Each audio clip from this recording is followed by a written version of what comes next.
बात करते हैं तो 1 साल के जो लोग हैं वो ट्रेडर से निकलकर अब निवेशक बन जाएंगे शेयर बाजार में साफ तौर से। 1 साल से 3 साल का जो टाइम फ्रेम होता है कविता जी, मैं हमेशा बोलता हूँ that it is a reasonable time frame to call yourself an investor.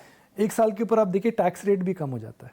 हाँ. तो by definition short term becomes long term और short term becomes long term after 12 months। तो डेफिनेशन से आप लॉन्ग टर्म हो गए because you are paying less taxes and government wants that you should pay less taxes, and for that if you're investing for long term we are incentivizing you, they're incentivizing you with a better tax rate। short term tax rate ज़्यादा, long term tax rate कम है। तो definition सरकार की जो है वो 12 महीने 1 दिन आप लॉन्ग टर्म, बिल्कुल 12 महीने से 1 दिन कम शॉर्ट टर्म। तो एक सिंपल बेंचमार्क है क्योंकि सरकार की डेफिनेशन है तो इस डेफिनेशन को मानते हैं। अब 1 साल की अब बात करें तो 1 साल में आपको सेक्टर, इकोनॉमी और ग्लोबल क्यूज देखने पड़ते हैं, सब देखने पड़ेंगे। हाँ, आपको थोड़ा इस समय देखना पड़ता है कि साल भर में क्या हो सकता है।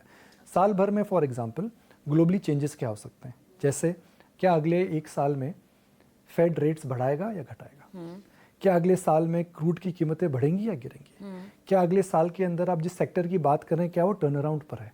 फॉर एग्जाम्पल 2021 में बैंकों की हालत थोड़ी खस्ता थी मगर अब टर्न अराउंड हो गया। क्या अगला 1 साल बैंक्स के लिए अच्छा लगता है? जी हाँ, बहुत अच्छा लगता है क्योंकि वह सेक्टर में हमें 1 से 1.5 साल की विजिबिलिटी दिखती है। क्या आईटी का अगला 1 साल अच्छा लगता है? बोलना बहुत मुश्किल है। क्या इस समय ऑटोज का 1 साल अच्छा लगता है? लगता है बिकॉज ईवी और जो छोटी बाइक्स इस समय बिक रही हैं उनके अंदर काफ़ी उन्नतियाँ हमें देखने को मिल रही हैं। क्या अगला 1 साल मेटल्स के लिए अच्छा है? जी नहीं, बोलना मुश्किल है बिकॉज एक साइड चाइना स्लो हो रहा है तो दूसरी साइड अमेरिका कंज्यूम कर रहा है। तो आपको ये देखना पड़ेगा कि अगले 1 से 3 साल के लिए आप निवेश करते हैं, 1 को 3 कर सकते हैं, 1 को 2 कर सकते हैं, 1 से 3 एक रीजनेबल टाइम फ्रेम है। Is the company in which you are investing in, is that at an inflection point, is the sector at an inflection point, is the stock looking cheap, और क्या लगता है कि मैक्रो पॉलिसी या economic policy को लेकर के कुछ परिवर्तन आ सकता है। फॉर एग्जाम्पल डिफेंस एक लैगार्ड सेक्टर था मगर डिफेंस में एक चेंज हुआ, सरकार ने बोला जी हम डिफेंस का इम्पोर्ट कम करेंगे। आत्मनिर्भर भारत की जब बात हुई तो उसको लेकर के डिफेंस के ऑर्डर्स आने लगे प्राइवेट कंपनीज को और सरकार ने भी अपनी कंपनीज को ऑर्डर्स दिया। तो इस प्रकार के आपको टर्न अराउंड सिचुएशंस देखने पड़ते हैं। कोविड के पीक में टाटा मोटर्स के डेट की समस्या थी मगर उसके बाद उन्होंने कुछ बड़े चेंजेस करे, ईवी में चेंजेस करे, डेट कम करा, टर्न अराउंड हो गया। तो आपको इस प्रकार की टर्न अराउंड स्टोरीज देखनी चाहिए, ऐसे बड़े ट्रेंड्स देखने चाहिए कि अगर इंटरेस्ट रेट ऊपर जाती हैं कौन सी कंपनियों को बेनिफिट होगा, किसको नहीं होगा। बढ़ते इंटरेस्ट रेट में कई कंपनियों को नुकसान होता है, गिरते इंटरेस्ट रेट में कई कंपनियों को फ़ायदा होता है। तो आपको इस समय वह एक परमुटेशन कॉम्बिनेशन करना पड़ चाहिए जिससे आपको यह पता लगे कि आप जिस दिशा में जा रहे हैं क्या आप जो सोच है वह सोच आपकी दिशा के साथ मैच करती है। अब थोड़ा सा समय की अवधि को बढ़ाते हैं, 1 के बाद 5 साल। ये एक बहुत बड़ा समय है किसी भी स्टॉक को पकड़े रहने के लिहाज से अगर देखा जाए तो कई बार लोग अपने डिसीजंस को लेकर यहाँ पर जिद्दी हो जाते हैं कि नहीं मैंने ये खरीदा है इसको ऊपर जाना ही पड़ेगा। कई बार वो मोह में आ जाते हैं अपने निवेश को लेकर। इस समीकरण को कैसे समझे और किस बिना पर रणनीति बनाए 5 साल के लिए? देखिए मैक्सिमम मनी, और मैं शायद आपको उदाहरण देता हूँ कि हम फिर टाइम फ्रेम्स की बात करते हैं।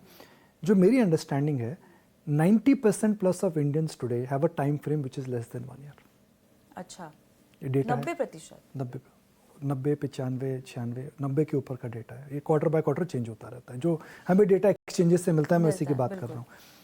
3 से 5% हैं जिनका टाइम फ्रेम है 1 से 3 साल। अच्छा, और 3 से 4% या 3 से 5% ऐसे हैं लोग, 1-2% ऊपर नीचे, जिनका टाइम होराइजन 5 साल से ज़्यादा है।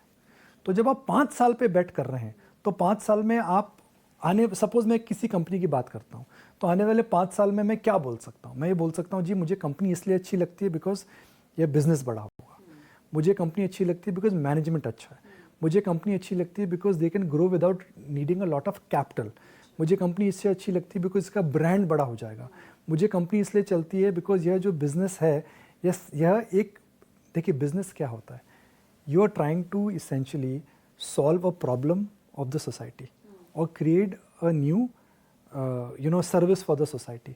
तो आप अगर 5 साल का व्यू लेते हैं तो आप ये बोलेंगे जी कि यह जो बिजनेस है रेलेवेंट रहेगा, यह कंपनी ठीक ठाक करेगी, यह कंपनी कंपटीशन से ख़त्म नहीं होगी और यह कंपनी जो है इसके अंदर मैनेजमेंट अच्छा रहेगा जो कि माइनॉरिटी शेयर होल्डर्स का हिस्सा नहीं मारेगा। कई बड़े ग्रुप्स आए हैं, मैं अगर ग्रुप्स की बात करूं तो जैसे जयप्रकाश ग्रुप, एडीए ग्रुप, एक ज़माने में यह एकदम निफ्टी के डार्लिंग्स होते थे, but unfortunately they had bad capital allocation policies. GMR तो फिर भी बाउंस बैक कर गया, जीवीके या लैंको, कई ग्रुप्स हैं, कुछ कुछ कंपनीज हैं जो अभी डीलिस्ट भी हो चुकी हैं। They had bad capital allocation policy. हालांकि उन्होंने सिंसियरली मेरे हिसाब से काम ज़रूर करा होगा, मगर बिजनेस के उतार चढ़ाव में वह शायद फंस गए, इंटरेस्ट रेट्स, करेंसी।